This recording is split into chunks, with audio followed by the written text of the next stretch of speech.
Mark Zuckerberg says, look, deal with it. Trump's lying ads on Facebook, they are not going anywhere. And to really drive his point, he gave a 35-minute speech, a speech he was really proud of putting together. He gave this speech at Georgetown. Let me tell you a little bit about what he said, okay? He said that Facebook had been founded to give people a voice and bring them together, and that critics who had assailed the company for doing so were setting a dangerous example.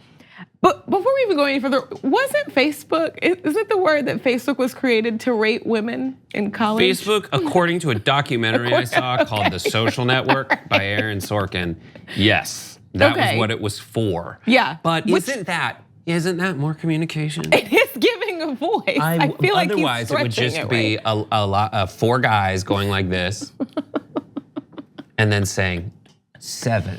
Now it's like, you don't know who I am. 7. Nice. Right. Give me the next one. I need it. So he's not lying when he says it was created to give people a voice. Yes, he is not lying. But yeah, no. As someone, I not to brag, but I was on the first round of schools that were allowed to be Facebook on Facebook. It was pictures. It was to see pictures of people. By the time it got to us, it was photos. It was a place to upload your photos, which is why all of my friends, if you look on their Facebook photo area, it's just photos up until about 2008. Yeah. And then it's Instagram, now I'm just gonna do my photos there. And then Facebook has become a place to communicate what seems to be just political speech masquerading as fact. With your aunts and uncles. To be nice about it, yeah. Because when they opened the doors, it became a new thing. It became a new thing. All right, so more on this speech though, because it also appears Mark Zuckerberg is not super clear on civil rights history. To further, I guess, make his case, he invoked Frederick Douglass, the Reverend Dr. Martin Luther King Jr., the Vietnam War, the First Amendment. He started talking about China, where authorities control speech. At this point, one of Dr. King's daughters had to jump in and kind of correct Mark Zuckerberg. Bernice King tweeted, I heard Mark Zuckerberg's free expression speech, in which he referenced my father. I'd like to help Facebook better understand the challenges MLK faced from disinformation campaigns launched by politicians. These campaigns created an atmosphere for his assassination, which is a very good, strong point. What Zuckerberg needs to say, in my opinion, this is just my opinion, is say well, the law says we have to. We should change the law, but the law says we have to. There was it doesn't though. Well, it kind of does. There is a decision, especially about political ads, that says, and here the justification for it is very strange to me, but as far as my understanding of it goes, it says, listen, I know that lying in ads is bad, but the way the process of speech and lawsuits unfold, you have to sue people once it happens, and then it gets determined. Because if we say that we're just gonna take it down, everything's a lie, without clearly defining what a lie is and following that, then we run the risk of dampening people's speech in the future. We don't want to, we could punish people who might not be lying in the future, but might be victimized for it. But that's 3 or 4 steps down the road. And here's the thing about Facebook, is it hinges on how people who use it perceive it. Because as you said, aunts and uncles, if some people think that everything they read on Facebook, because that's where the news is now, is just as true as where they used to get the news before Facebook. Absolutely, and there are a lot of weird sites on Facebook that aren't even real sites, they're all the Onion, but the joke is on you. But that's it, and it's similar, and similarly, Facebook is one of the only games in town. Yeah. And there is an argument to break them up, and he says that that'll make it even harder for us. To my understanding of it, he says that'll make it harder for us to really get to the root of corruption and find out who's hacking things and trying to influence an election. But here, you're letting people patently lie on your platform. And he doesn't have to. That's what's so frustrating. The same federal laws that regulate political ads on broadcast television and radio do not apply to, they don't even apply to cable networks, let alone Facebook. He can just simply say, you know what? No. Right.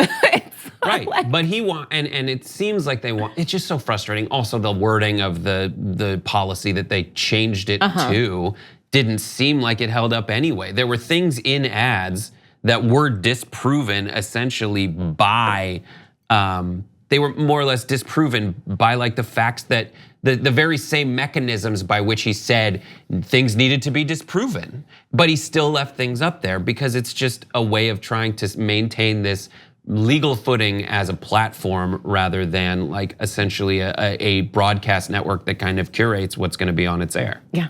And this abuse of like bringing up Dr. King in kind of this space, a lot of the rhetoric and a lot of Black voters were incredibly targeted. And I wanna say more than any other kind of voting bloc during the last election specifically. And so kind of like invoking Dr. King in defense of the same kind of process that he fought his life to prevent. Yeah. It's gross. And that's one of the things that really frustrates me about like Silicon Valley apologies. And statements like this, because that's been the pattern of Facebook over time. Like when they put out the feed, Zuckerberg came out and was like, I need to clarify through a very curated, like very meticulously worded, essentially mass email at the time is what it felt like, saying this is what the feed is, don't worry about it. This information you've already put out there, let me fix it. Also work with KSoldier Social Security number. All right, so. Yeah, exactly. But he's selling information to your information to other people and you don't fully understand that. But it either with Facebook and other Silicon Valley folks is they think they understand things. Like their whole programming approach is trying to program things based on how the world is. Right. But they're not right about that. And one of the reasons they're not right about that is it's all the same kind of person programming it by and large. You don't have a diversity of opinion that like it happens with facial recognition, it happens with the understanding of misinformation campaigns as they relate to Martin Luther King Jr. He didn't get it. And now he needs to come out and what will probably be another very like unfortunately dissatisfying apology, say something like, we didn't understand that aspect of it and you're right, I was wrong. And we're gonna change, we're gonna get better. And every time it's just, you just wanna shake them and just say, be a person. The whole thing about being programming this kind of stuff is you wanna be a person and be able to understand what is true about society, what's true about individuals, what's important about communication, and it's just not there and it's very frustrating. For more political news breakdowns, interviews, stories of activism, and me trying my hardest to care about the occasional big celebrity news story, subscribe to our YouTube channel at youtube.com/thedamagereport. And you can ring the bell wherever it is so you don't miss anything.